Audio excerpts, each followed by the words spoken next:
Assalamualaikum warahmatullahi wabarakatuh. Selamat pagi, selamat menjelang siang. Saat ini sudah tidak terasa, ini sudah jam 12 lewat, hampir jam 1 ya. Eh, Pada video kali ini, saya coba akan membahas tentang etika dan juga etiket, terutama dalam lingkungan kerja. Sebagai basic dasar setiap karyawan atau setiap kita dalam melakukan pekerjaan. Kita akan bahas secara garis besar apa sih yang disebut dengan etika, apa sih yang disebut dengan etiket, kemudian bagaimana caranya, kemudian bagaimana implementasinya, apa batasan-batasannya. Pada channel kali ini, dalam sharing edukasi ini, saya coba akan bahas tentang hal itu. Ini saya akan sharing materi ya, supaya di samping nanti menjadi daya ingat, ini juga bisa kita simpan ya, atau kita ingat-ingat tentang substansi daripada yang video kali ini saya sampaikan. Oke, bagaimana meningkatkan standar etika dan etiket di dalam lingkungan kerja? Dalam KBBI, pengertian etika itu adalah ilmu tentang apa yang baik dan apa yang buruk, dan tentang apa yang menjadi hak, kewajiban, dan juga apa yang menjadi norma-norma moralitas. Di situ juga dikatakan sangat jelas ya, bahwa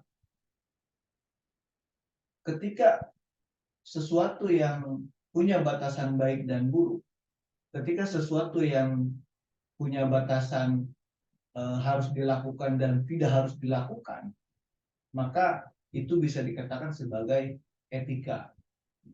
Semua norma-norma yang membatasi antara hak dan kewajiban, antara boleh dan tidak boleh, antara dapat dilakukan dan tidak dapat dilakukan, itu disebut etika.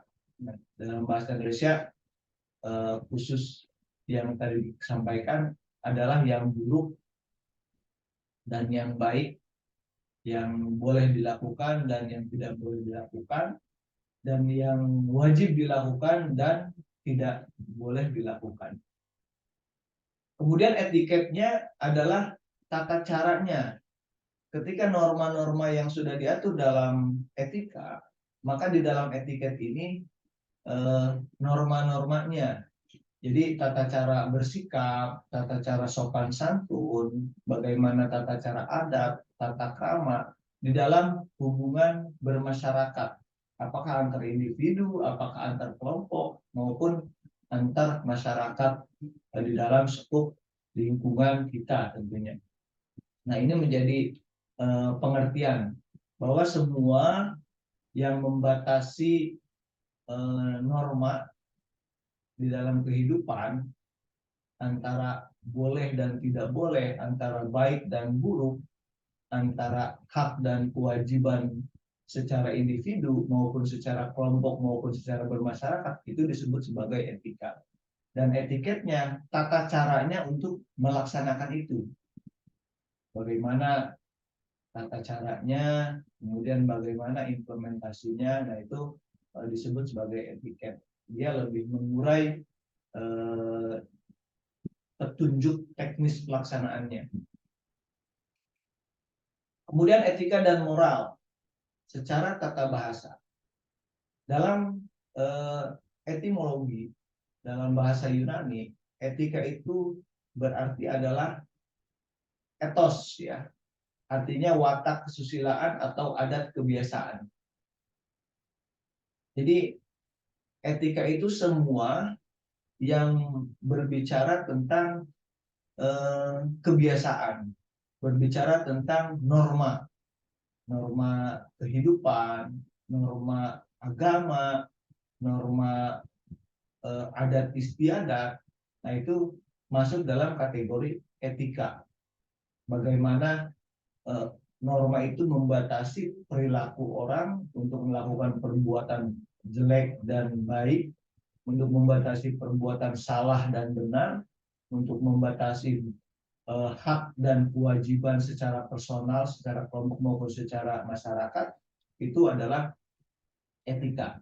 Kemudian moral dalam bahasa Latin adalah mos, jamaknya mores, artinya adat kebiasaan atau cara hidup seseorang dengan melakukan perbuatan baik, kesusilaan, dan menghindari perbuatan tidak baik dan buruk. Nah, moralnya yang tadi saya katakan, etika dan moral itu satu kesatuan yang sangat berdampingan erat. Ketika orang beretika, berarti dia moralnya juga akan bagus, akan baik.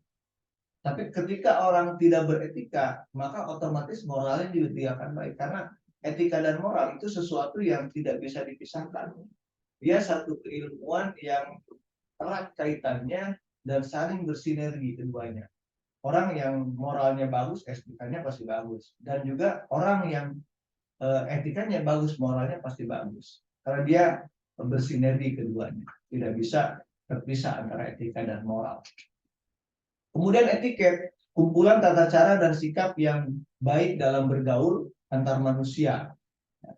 Jadi adabnya, misalkan contohnya adalah bagaimana cara kita menyapa orang yang lebih tua, bagaimana cara kita berkomunikasi dengan orang tua kita. Ketika kita berkomunikasi dengan orang tua, lu gue katakanlah, nah itu tidak beretika. Etiketnya tidak begitu. Tapi kita sebaliknya harus sopan sama orang yang lebih tua dari kita. Etiket kita harus lebih sopan,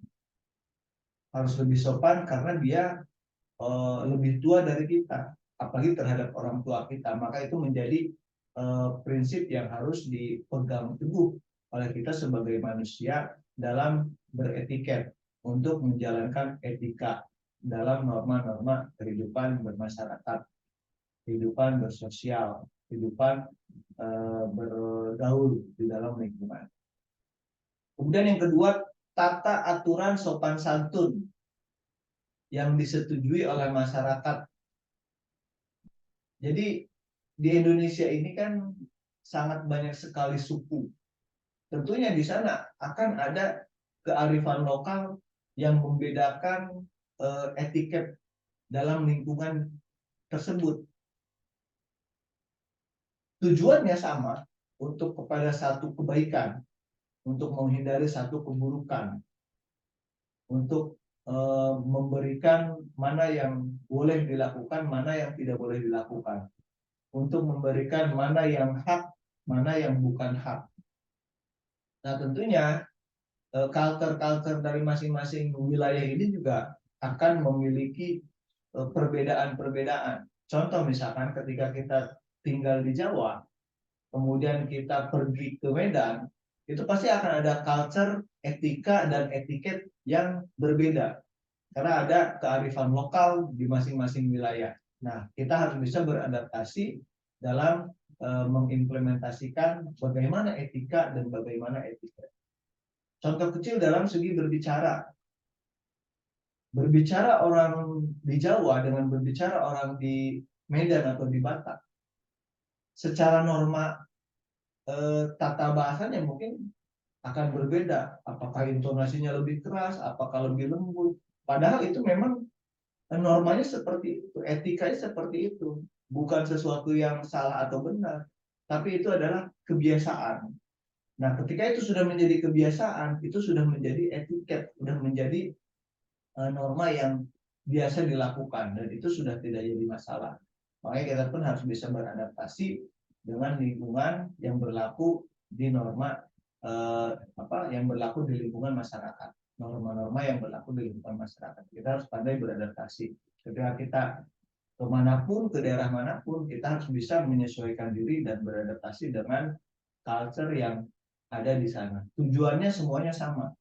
Bagaimana orang menjadi sopan, bagaimana orang menjadi berbuat baik, bagaimana orang menjadi tidak melakukan yang bukan hak dan kewajibannya.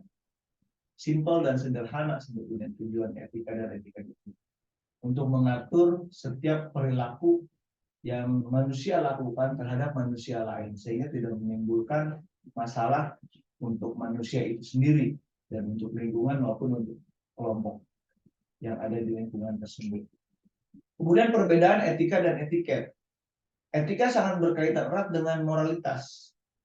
Tadi saya sudah katakan etika dan moral tidak akan bisa dipisahkan. Karena mereka satu kesatuan yang bersinergi dalam konten yang sama, arah yang sama, atau bisa dikatakan sebagai akhlak. Kalau dalam bahasa agama adalah akhlak. Akhlak itu bagaimana sopan santunnya, bagaimana sikapnya, bagaimana tata keramanya, dan lain-lain. Nah, itu disebut sebagai etika. Nah, ketika kita bersosialisasi dengan lingkungan, dengan individu, dengan kelompok, ya kita harus menerapkan etika itu. Dan tentunya etika ini sesuatu yang majemuk, ya, sesuatu yang majemuk, abstrak, yang semua orang itu bisa melakukan, tergantung dia mau apa tidak. Dan bukan sesuatu yang mahal. Ini sesuatu yang gratis, tinggal kita mau atau tidak. Persoalannya kan itu. Kalau kita mau menerapkan etika, saya yakin semua manusia mengerti etika baik, etika buruk itu mengerti. Hanya dia mau dan tidaknya melakukan, menjalankan, mengimplementasikan terhadap dirinya untuk lingkungan sekitarnya, itu saja persoalannya sebetulnya. Kemudian etiket sangat berkaitan dengan nilai sopan santun, tata krama dalam pergaulan formal, dalam pergaulan masyarakat, kemudian dalam pergaulan kelompok, maupun dalam pergaulan secara personal. Nah, ini juga etiketnya.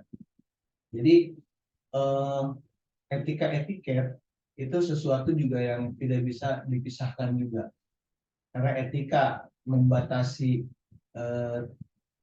membatasi kaidahnya, tetapi kalau etiket bagaimana menjalankan kaidah itu sendiri.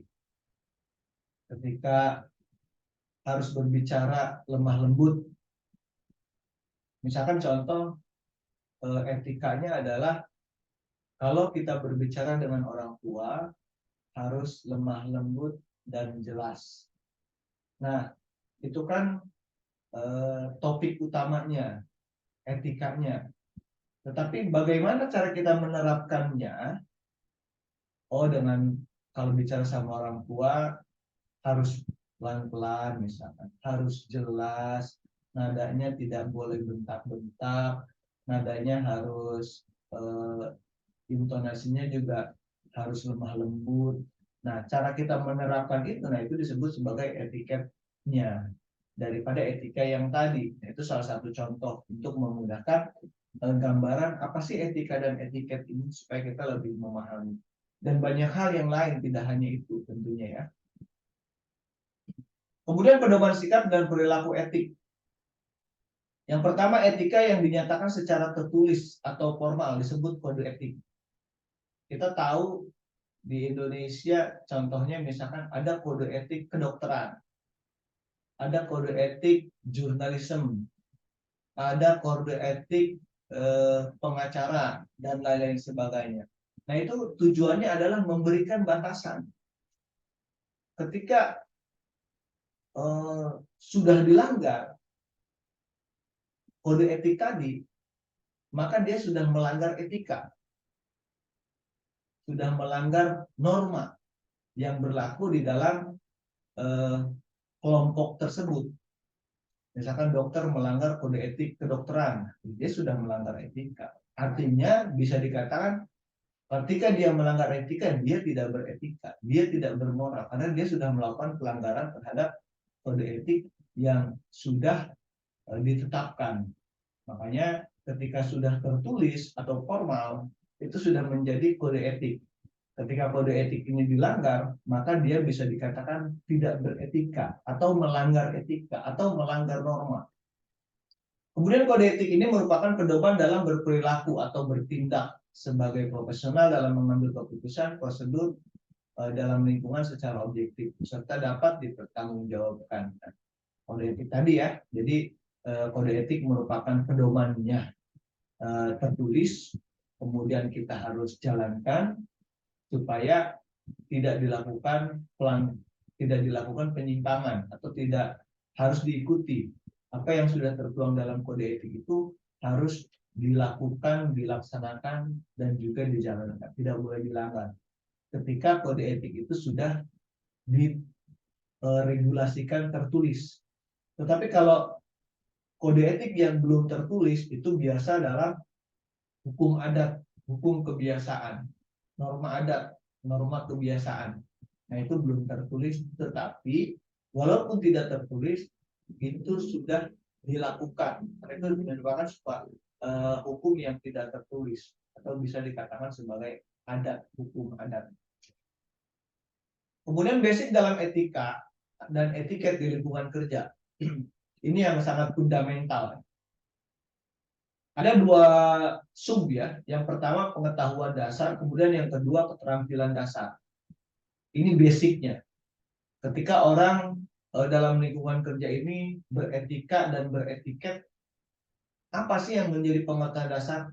Pertama adalah etika dan etiket di lingkungan kerja itu sendiri. Apa yang menjadi etika dan etiket dalam lingkungan kerja? Yang tertulisnya adalah dalam peraturan perusahaan, dalam SOP, dalam working instruction, dan lain-lain. Nah itu sudah juga sama dikatakan etika tertulis, kode etik. Bolehkah kita melanggar SOP?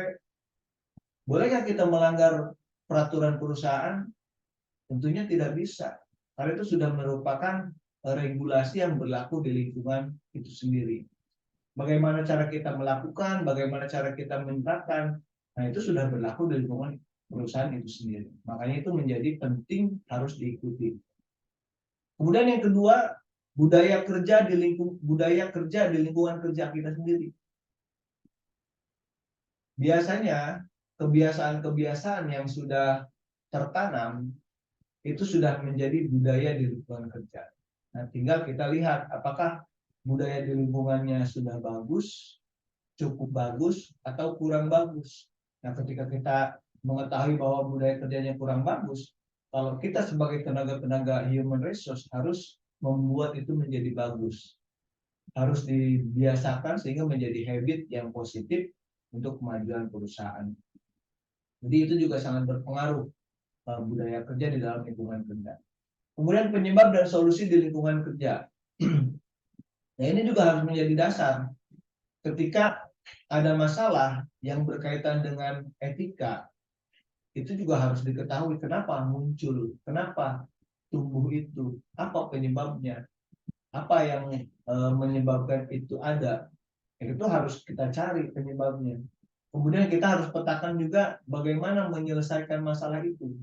Setelah sumbernya kita ketahui, kita harus cari tahu juga bagaimana cara menyelesaikannya. Alternatif solusinya kita harus buat sedemikian rupa sehingga nanti kualitas perbaikannya sesuai dengan apa yang perusahaan harapkan tentunya untuk kebaikan di lingkungan pekerjaan.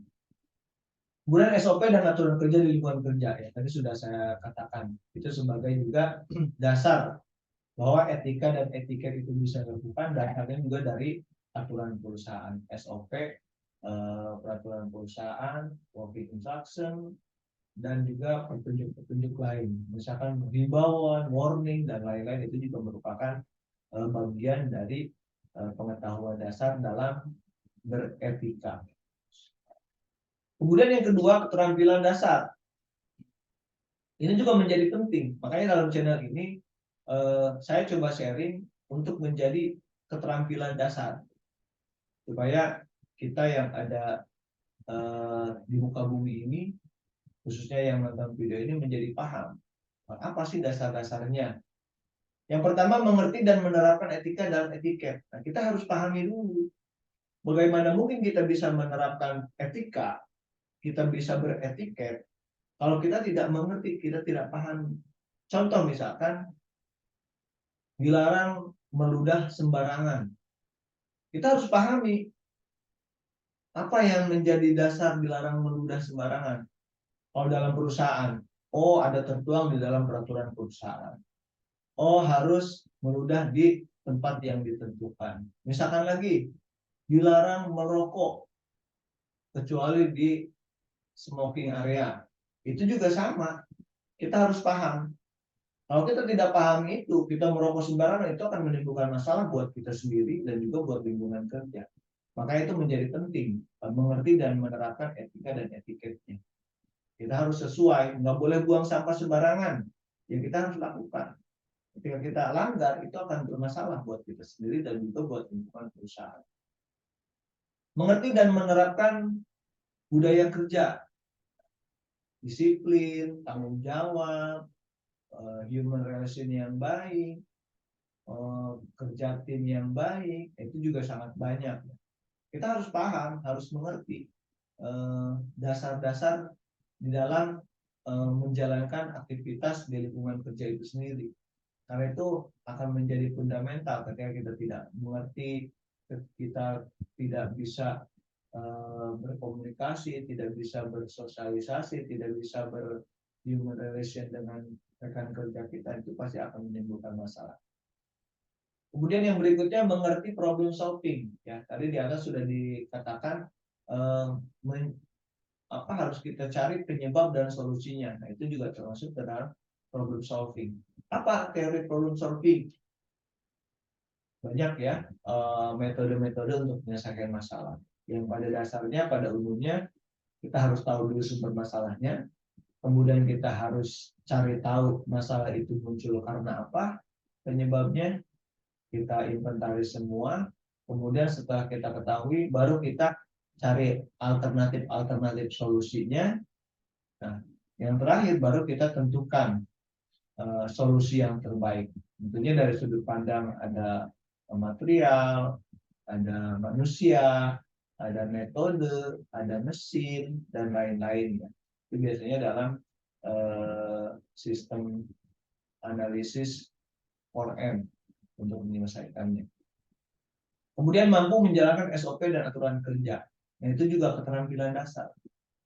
Bagaimana mungkin etika bisa dilakukan, etika bisa diterapkan dalam perusahaan ketika karyawannya tidak mengerti menjalankan SOP ataupun peraturan perusahaan. Bagaimana caranya supaya mereka mengerti? Kita harus berikan edukasi, lakukan sosialisasi pada substansi-substansi yang memang harus diketahui oleh karyawan. Contohnya sosialisasi peraturan perusahaan. Contohnya sosialisasi setiap SOP. Sehingga karyawan mengerti batasan-batasan norma yang harus dilakukan dan yang tidak boleh dilakukan. Nah, itu akan menjadi keterampilan, kemampuan buat dia dalam implementasi dalam dunia pekerjaannya. Kemudian ada azas, ya, azas yang membangun etik. Ada tiga azas yang membangun etik, ya, yang membangun etika. Yang pertama agama. Kita tahu semua yang memberikan batasan-batasan norma itu yang pertama adalah agama. Dan juga kita tahu agama di Indonesia juga tidak hanya satu, itu secara substansi memiliki norma-norma etika-etika yang hampir sama. Ya. Hampir samanya di mana? Tidak ada satu agama yang memerintahkan untuk berbuat tidak baik, tidak ada. Semuanya memerintahkan untuk berbuat baik. Itu salah satu contoh. Kemudian sebagai falsafah hidup, adanya alam dunia dan alam akhirat, adanya perbuatan baik atau perbuatan buruk. Norma agama, taat atau takwa, ya, itu yang memberikan batasan. Coba aja kita pikir, apa sih sebetulnya yang membatasi diri kita? Norma agama. Orang akan melakukan perbuatan-perbuatan yang jahat, yang salah, yang tidak baik ketika dia punya tertanam terhadap norma agama di dalam diri kita, dia tidak akan mungkin melakukan itu. Tetapi kalau dia melakukan itu, artinya norma agamanya, asas norma agamanya belum sepenuhnya bisa dilakukan, belum sepenuhnya bisa diimplementasikan oleh yang bersangkutan. Jadi yang pertama adalah norma agama. Yang kedua, ilmu pengetahuan dan teknologi. Kenapa kok dia menjadi asas untuk membangun etika? Jelas, dengan ilmu pengetahuan dan teknologi, orang akan meningkat logika berpikirnya. Analisis ilmiahnya akan muncul, akan lahir. Karena cara berpikir dia sudah orientasinya jauh atau panjang. Kalau orang yang punya ilmu pengetahuan. Ketika orang yang tidak punya ilmu pengetahuan, itu pasti akan relatif lebih pendek cara berpikirnya. Karena itu akan mempengaruhi cara berpikir setiap individu. Kemudian ilmu pengetahuan. Dari ilmu dan teknologi ini banyak ilmu pengetahuan yang dipelajari. Norma-norma yang dipelajari, etika-etika yang dipelajari, batasan-batasan yang dipelajari, itu ada dalam ilmu teknologi. Kemudian riset dan juga analisis. Ketika menemukan satu masalah, orang yang punya ilmu pengetahuan dengan orang yang tidak punya ilmu pengetahuan pasti akan berbeda cara menyelesaikan masalahnya.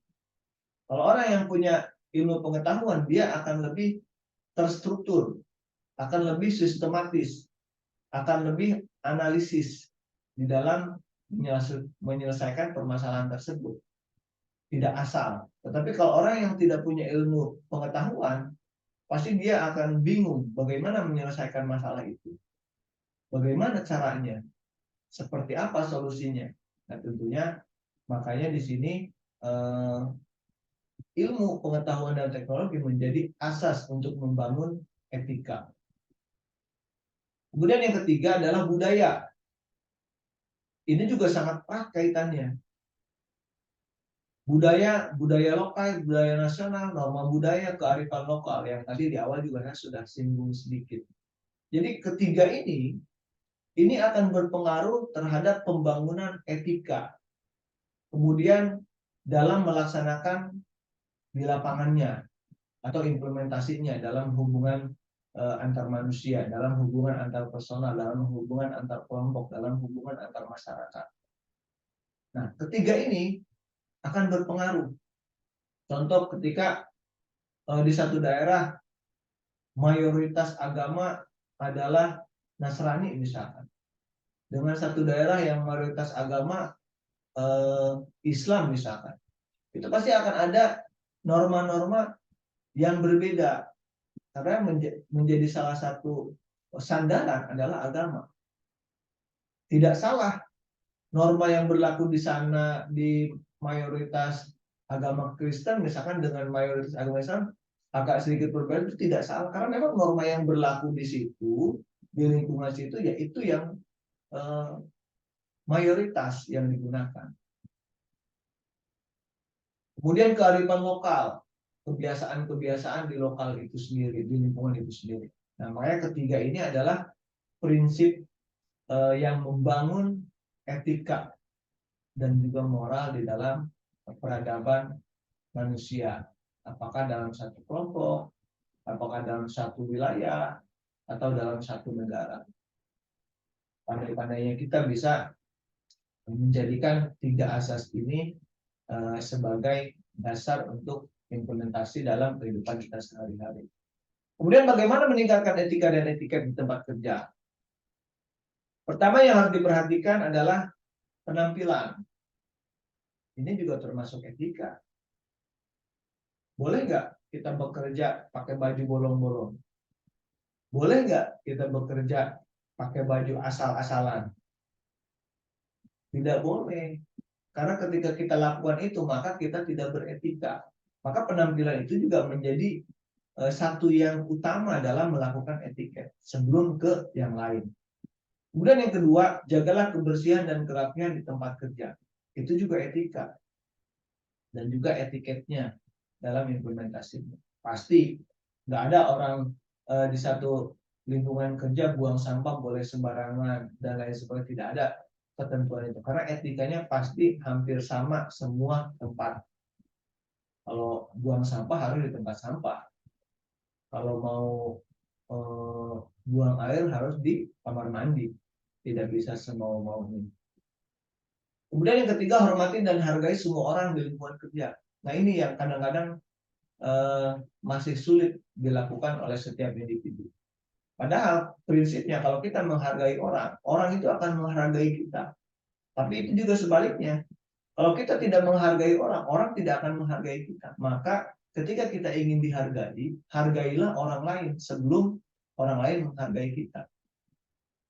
Biar dari kita dulu yang akan muncul menghargai orang lain. Nanti orang lain akan menghargai kita. Ketika kita ingin dihargai orang lain, maka hargailah orang lain. Ketika kita tidak menghargai orang lain, jangan harap kita akan dihargai. Ditakuti, iya mungkin bisa. Tapi kalau dihargai, tidak. Karena itu akan muncul dari individu masing-masing, penilaian masing-masing. Kemudian pisahkan urusan pribadi dengan urusan pekerjaan. Ini satu prinsip yang harus tidak bisa dicampur adukan pekerjaan pribadi dengan pekerjaan yang ada di lingkungan kerja. Tidak bisa disatu padukan, harus terpisah. Kemudian jadi pribadi yang bertanggung jawab, sudah pasti apa yang menjadi job kita, apa yang menjadi tugas kita harus selesaikan sebaik-baiknya sesuai dengan target yang ditetapkan. Itu baru bertanggung jawab terhadap tanggung jawab kita sendiri. Kemudian jadilah pribadi yang peduli. Artinya peduli di sini jangan masa bodoh. Melihat sesuatu yang tidak baik, tidak tepat, kita harus punya inisiatif untuk memperbaiki. Kalau masa bodoh, itu juga akan tidak bagus terhadap diri kita. Artinya kita apatis dengan lingkungan kerja. Padahal kita mencari nafkah di situ, kita bekerja di situ, kita mendapatkan penghasilan dari sana.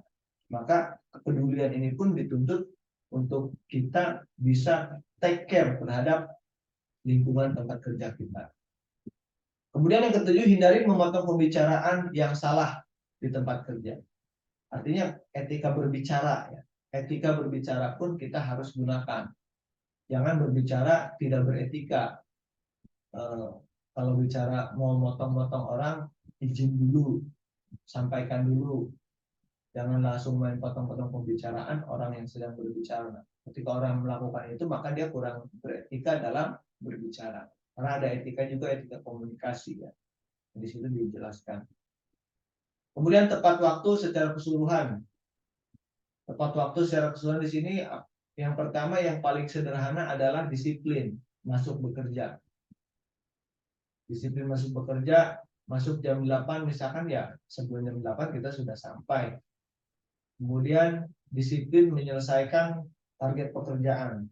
Kalau kita ditargetkan sekian pieces untuk selesai, kita harus selesaikan.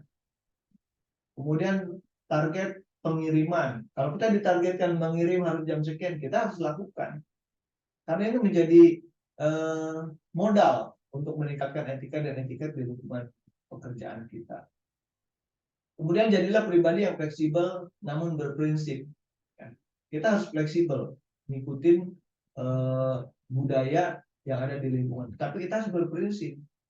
Kalau fleksibel tidak berprinsip, itu juga akan bermasalah. Artinya fleksibel yes harus kita lakukan, tetapi harus berpegang pada prinsip. Prinsipnya apa? Prinsipnya prinsip kebenaran, aturan-aturan yang berlaku yang ada di lingkungan tempat kerja. Ketika prinsip itu sudah dilanggar, maka tidak perlu kita ikuti. Itu akan menimbulkan masalah. Karena kita harus fleksibel, tapi harus punya prinsip terhadap norma yang berlaku di lingkungan kerja. Yang ke-10, jadilah pribadi yang jujur dan adil di tempat kerja. Ini sudah pasti ya.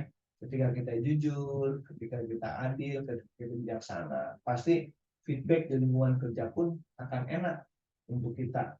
Akan mudah untuk kita mendevelop, akan mudah untuk kita bersinergi dengan yang lain, akan mudah untuk kita berkolaborasi dengan rekan kerja yang lain. Karena itu juga akan menjadi modal dasar.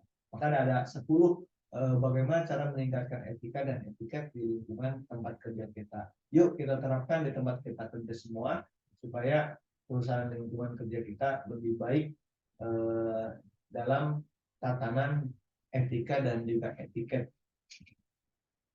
Kemudian paradigma kerja profesional. Di sini ada 8 dari Jensen Asinamo ya. Yang pertama, kerja adalah rahmat. Nah, ini spiritual konsep.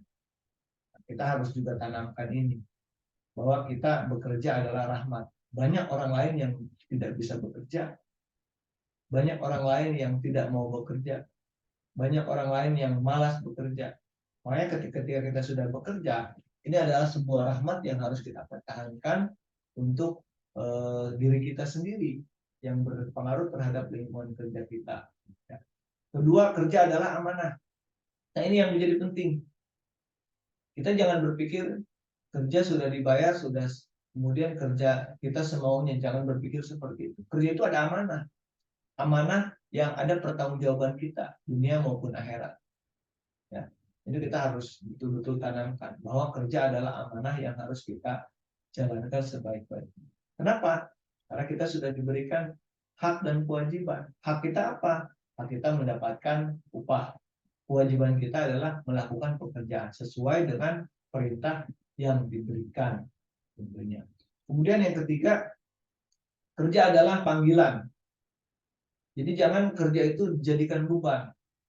Ketika kita kerja dijadikan beban, otomatis hasil kerjanya juga tidak akan maksimal. Karena dia merasa terbebani dengan bekerja itu. Makanya kerja itu harus dijadikan sebuah panggilan jiwa, sehingga kita akan gampang melakukan pekerjaan. Yang keempat, kerja adalah aktualisasi. Aktualisasi apa? Aktualisasi dalam kita bekerja. Tunjukkan prestasi kerja kita yang terbaik. Tunjukkan hasil kerja yang terbaik. Kemudian kerja adalah ibadah. Ya, dalam konsep Islam terutama kerja adalah ibadah. Karena setiap apa yang kita kerjakan semuanya bernilai ibadah. Sepanjang kita melakukan pekerjaan dengan baik, diniati dengan baik, dan dilakukan dengan baik. Tapi kalau kita kerjanya korupsi, kita kerjanya korupsi waktu, korupsi yang lain-lain, ya tentunya tidak akan bernilai ibadah. Malah itu akan bernilai musibah nanti untuk kita sendiri. Yang keenam, kerja adalah seni. Disitulah banyak dinamika, ya. Banyak dinamika hubungan interpersonal, dinamika human relation, dinamika dalam implementasi bekerja dan lain-lain. Nah, di situ ada seni, ada cara yang unik, yang banyak, yang universal dan sangat beraneka ragam, kayak disebut seni. Kerja adalah kehormatan. Kita kalau sudah bekerja, sudah punya penghasilan, itu adalah sebuah kehormatan. Kita sudah punya pendapatan, kita bisa menghidupi kebutuhan keluarga kita dan lain-lain. Nah, itu juga sebuah kehormatan ya, ketika kita sudah bekerja. Kerja adalah pelayanan. Ingat, kerja adalah pelayanan di sini bahwa kita bekerja itu untuk melayani perusahaan sesuai dengan kemampuan yang ada di diri kita, sesuai dengan tugas yang diberikan ke kita berikan pelayanan kepada perusahaan sebaik-baiknya. Karena itu nanti akan bermuara terhadap kita sendiri. Ketika kita tidak melakukan pekerjaan dengan baik, tidak melayani dengan baik, maka nanti akan feedbacknya ke kita sendiri juga. Karena di sana tempat di mana kita melakukan pekerjaan, mencari nafkah, memenuhi kebutuhan hidup kita sehari-hari. Kemudian motivasi kerja secara umum yang pertama adalah gaji upah. Sudah jelas semua manusia bekerja itu ingin gaji dan upah dan juga fasilitas. Kemudian yang kedua jenjang karir, sudah pasti semua juga ingin punya karir yang bagus. Yang ketiga berkarya dan aktualisasi, sudah jelas semua orang secara umum ingin melakukan karya kerja yang terbaik, yang is the best, sehingga dia diakui kemampuannya. Yang keempat reward atau bonus, itu juga sudah pasti semua termotivasi bekerja ingin mendapatkan reward atau bonus. Makanya kita sebisa mungkin melakukan pekerjaan yang terbaik. Kemudian yang kelima, ada teman dan relasi. Ini juga sama. Banyak orang yang bekerja individu, itu motivasinya juga kurang bagus. Tapi kalau kita di sana berteman, bergaul, berinteraksi sosial dengan lingkungan kerja, itu salah satu motivasi untuk kita bekerja. Ilmu dan kompetensi. Kemudian human relation, bagaimana kita membangun hubungan antar manusia di lingkungan tempat kerja. Kemudian yang terakhir adalah pengalaman kerja. Nah, itu motivasi manusia dalam melakukan pekerjaan secara umum di lingkungan kerja. Ini adalah fundamentalnya manusia secara umum, motivasi di dalam bekerja. Kemudian faktor yang mempengaruhi sikap dan perilaku. Yang pertama, posisi dan kedudukan.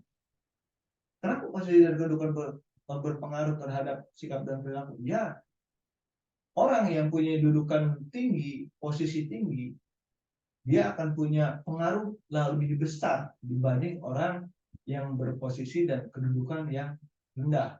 Karena apa? Karena dia punya power, punya kekuatan untuk mengatur, mendevelop, dan juga mempunyai tanggung jawab yang lebih besar. Itulah yang akan mengakibatkan dia dapat mempengaruhi sikap dan perilaku. Kemudian imbalan. Yang kedua imbalan. Imbalan itu kompensasi. Bisa berupa fasilitas, bisa berupa gaji, dan lain-lain. Itu juga akan mempengaruhi sikap dan perilaku. Namun di sini parameternya tentunya sesuai dengan kemampuan perusahaan masing-masing. Dan kalau kita di awal itu interview, kita sudah bicara soal imbalan, ya di situ kita harus komitmen. Kalau yes, yes, kalau no, no. Jangan kita yes hanya sebatas batu loncatan saja niatnya, itu ya tidak beretika namanya seperti itu. Kemudian yang ketiga, organisasi dan pendidikan. Ya di sini organisasi perusahaan, bagaimana perusahaan itu sehat, perusahaan itu kuat, perusahaan itu bijaksana dalam hal-hal regulasi dan lain sebagainya. Kemudian lingkungan kerja, jelas ya. Kemudian pengalaman hidup, religiusitas, kemudian hukum, dan emotional question. Nah, ini faktor-faktor yang akan mempengaruhi sikap dan perilaku. Semua ada di dalam setiap individu manusia itu sendiri. Semua akan ada di dalam individu manusia itu sendiri. Dari yang ke-8 ini. Karena semuanya pasti ada di sana. Nah, itu akan mempengaruhi sekali terhadap sikap dan perbuatan. Orang yang pendidikannya rendah akan mempengaruhi sikap dan perilaku. Orang yang tidak mengerti hukum dengan orang yang mengerti hukum akan sangat berpengaruh terhadap sikap dan perilaku. Kemudian pengalaman hidup juga. Kemudian jenjang prestasi di dalam industri pada umumnya itu ada 4 tahap ya, yang middle up, dari operator, kemudian leader, supervisor, manager, ini yang pada umumnya. Nah, kita akan mau posisikan diri sebagai manajer, kemudian nanti ada lagi di atas sebagai direksi, dan seterusnya dan seterusnya. Ini adalah contoh saja. Yang lebih penting adalah jangan pernah bermimpi panen jagung akan bagus jika kita tidak memelihara, kita tidak siram, kita tidak pupuk, dan kita tidak rawat. Artinya apa? Kalau kita menginginkan sesuatu panen yang baik, maka kita harus menanam bibitnya pun yang baik. Kita harus merawatnya pun yang baik. Kita harus menjaganya pun yang baik. Karena nanti pasti hasil panennya akan baik. Nah, ini juga filosofi buat kita semua, bahwa etika dan etiket yang baik akan bermuara terhadap kebaikan untuk individu kita sendiri. Kemudian sikap dan perilaku etis. Yang pertama, perilaku merupakan perwujudan atau manifest karakteristik seseorang dalam menyesuaikan diri dengan lingkungannya. Kemudian yang kedua, perilaku kepribadian merupakan karakteristik individu dalam menyesuaikan diri. Kemudian yang ketiga, karakteristik meliputi sifat, kemampuan, nilai, norma, keterampilan, intelijensi, dan perilaku seseorang atau individu. Ini sikap dan perilaku etis yang pada umumnya yang biasa dilakukan oleh setiap manusia ya.